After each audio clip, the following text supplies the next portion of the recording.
अस्सलाम वालेकुम। इस वीडियो में हम बात करेंगे बैड ब्रेथ के बारे में, मुंह से स्मेल आने के बारे में, या फिर मेडिकल टर्म में जिसे हैलिटोसिस भी कहते हैं। इसको घर पे आप कैसे ठीक कर सकते हैं। बैड ब्रेथ या मुंह से स्मेल आना नॉर्मली भी कुछ खानों के खाने से हो सकता है, जैसे आपने लहसुन खाया, जैसे आपने प्याज खाया या अदरक का इस्तेमाल। इन चीज़ों के इस्तेमाल से मुँह से स्मेल आ सकती है, जो कि थोड़ी देर में चली जाती है। बट अगर परसिस्टेंट बैड ब्रेथ रहती है तो ये ना सिर्फ आपके लिए प्रॉब्लम करती है, बल्कि आपके इर्द गिर्द रहने वाले भी आपसे दूर भागना शुरू हो जाते हैं। आप सोशल गैदरिंग नहीं कर सकते क्योंकि लोग आपसे मिलना नहीं चाहते। ये जो बहुत लंबे अरसे तक आपको मुंह से स्मेल आती रहती है, जो ख़त्म नहीं होती है, इसको क्रोनिक हैलिटोसिस कहते हैं। अब बैड ब्रेथ की बहुत सारी वजूहत हो सकती हैं, बट 5 बड़ी बड़ी वजह जिनकी वजह से आपके मुंह से स्मेल आती है वो मैं इस वीडियो में आपको बताऊँगा। और साथ में ये भी बताऊँगा कि कैसे आप इस प्रॉब्लम को घर में ठीक कर सकते हैं, कैसे इस प्रॉब्लम को फिक्स कर सकते हैं। तो सबसे पहली जो बड़ी वजह है बैड ब्रेथ की वो है पुअर ओरल हाइजीन। अगर आप अपनी मुंह की सफाई सुथराई का ख्याल नहीं रखते, स्पेशली खाना खाने के बाद भी अगर आप ब्रश नहीं करते, प्रॉपर फ्लॉसिंग टेक्निक का यूज़ नहीं करते, तो जो खाना होता है वो आपके दांतों में फंसा रहता है, वहाँ पे प्लाक बनने लगता है। वो प्लाक आहिस्ता आहिस्ता हार्ड होता है, टाटर बन जाता है, कैलकुलस बन जाता है, बैक्टीरिया की कॉलोनी बनना शुरू हो जाती है, वहाँ पे बैक्टीरिया की ओवर ग्रोथ होती है। सम टाइम ये ओरल फंगल इन्फेक्शन या ओरल कैंडिडा हो जाता है, जिसकी वजह से आपके मुंह से स्मेल आती है। ये उन लोगों में ज़्यादा होता है जो कि शुगरी फूड का इस्तेमाल ज़्यादा करते हैं, क्योंकि मुंह के बैक्टीरिया की जो पसंदीदा खुराक होती है वो शुगर होती है।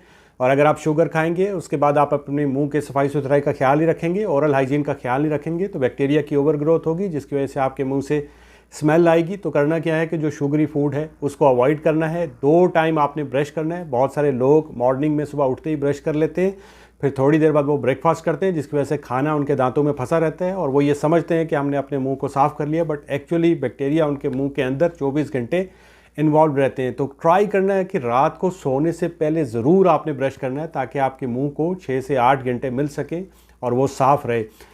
दूसरी जो चीज़ आपने करनी है वो ये करना है कि आपने एक माउथ वॉश लेना है, जो आपको किसी भी फार्मेसी से मिल जाएगा। आपने फूड ग्रेड का 3% हाइड्रोजन पेरोक्साइड घर पे लाना है। फिर आपने एक ग्लास लेना है, उसमें 1 चम्मच इस हाइड्रोजन पेरोक्साइड का और 4 चम्मच पानी के डाल के इसे मिक्स करना है। फिर आपने इस पानी को अपने मुंह में 30 सेकंड के लिए रखना है और फिर आप कुल्ली कर लें। बट याद रखिएगा, इस पानी को आपने निगलना नहीं है, इससे आपके दांत भी चमकदार हो जाएंगे और आपके मुंह में कोई इन्फेक्शन है या फिर आपके मुंह के अंदर कोई कैंडिडा हुआ है या फिर कोई बैक्टीरिया की ओवर ग्रोथ हो रही है, वो ख़त्म हो जाएगी, वो ठीक हो जाएगी। आप इसे 2 दफ़ा इस्तेमाल कर सकते हैं, सुबह नाश्ते के बाद और रात के खाने के बाद। दूसरी जो बड़ी वजह हो सकती है, अगर आपका मुंह ड्राई रहता है, आपके मुंह में थूक कम बनता है, सलाइवा कम बनता है, तो इसकी वजह से आपके मुंह से स्मेल आ सकती है, क्योंकि जो सलाइवा होता है ये नेचुरली बैक्टीरिया को किल करता है। तो करना क्या है कि अगर आपका ड्राई माउथ रहता है तो एक तो आपने पानी ज़्यादा पीना है, खूब सारा पानी पिए ताकि आप हाइड्रेट रहें।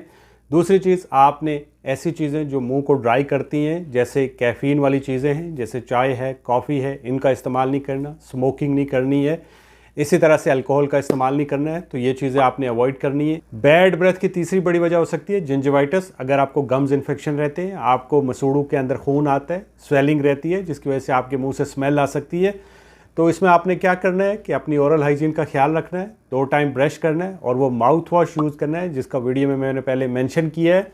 इसके साथ साथ आप विटामिन सी ले सकते हैं, जो कि गम्स इन्फेक्शन से आपको बचाता है। चौथी जो बड़ी वजह हो सकती है वो ऐसे लोग जिनका स्टोमिक अपसेट रहते हैं, जिनका मैदा ख़राब रहते हैं, जिनको डकार आते हैं, जिनको एक एसिड वाला पानी ऊपर की तरफ आता है, जिसे गैस्ट्रोएसोफेजियल रिफ्लेक्स बोलते हैं, या GERD या GERD बोलते हैं। अगर आपको ये है तो इसकी वजह से भी आपके मुंह से स्मेल आ सकती है। और मोस्टली लोगों के मुंह से स्मेल आने की जो बड़ी वजह होती है वो उनका मैदा जो होता है वो ख़राब होता है। तो इसके लिए आपको अपने डॉक्टर से मिलके PPI लेनी चाहिए, जो प्रोटॉन पंप इनहिबिटर होती है, जैसे ओमेप्राजोल है, जैसे लांसाप्राजोल है, जैसे पेंटाप्राजोल है। ये जो PPI होती है ये खाने से 30 मिनट पहले लेनी होती है। ये एसिड की प्रोडक्शन को कम कर देती हैं, जिसकी वजह से आपका स्टोमिक अपसेट नहीं होता और आपके मुंह से स्मेल नहीं आती है। 5वीं इसकी बड़ी वजह हो सकती है टॉन्सल स्टोन्स। अगर आपको टॉन्सल स्टोन्स बनते रहते हैं तो आपके मुंह से स्मेल आ सकती है। ये टॉन्सल स्टोन्स कैसे बनते हैं? जब आप खाना खाते हैं, जो फूड पार्टिकल्स होते हैं वो आपके टॉन्सल्स के अंदर जाके स्टक हो जाते हैं, वहाँ पे कैल्शियम डिपॉजिट होता है, ये हार्ड हो जाते हैं और छोटे छोटे स्टोन बन जाते हैं। तो करना क्या है कि खाना जब भी खाएं, खाने के बाद गार्गिल किया करें। अगर आप नमक के पानी के गार्गिल करेंगे तो इससे ये रिमूव हो जाएंगे और आपकी जो बैड ब्रेथ का प्रॉब्लम है वो काफ़ी हद तक ठीक हो जाएगा। तो आज की वीडियो थी बैड ब्रेथ के बारे में। आई होप कि आपको वीडियो अच्छी लगी होगी। अगर वीडियो अच्छी लगे तो चैनल को सब्सक्राइब करें,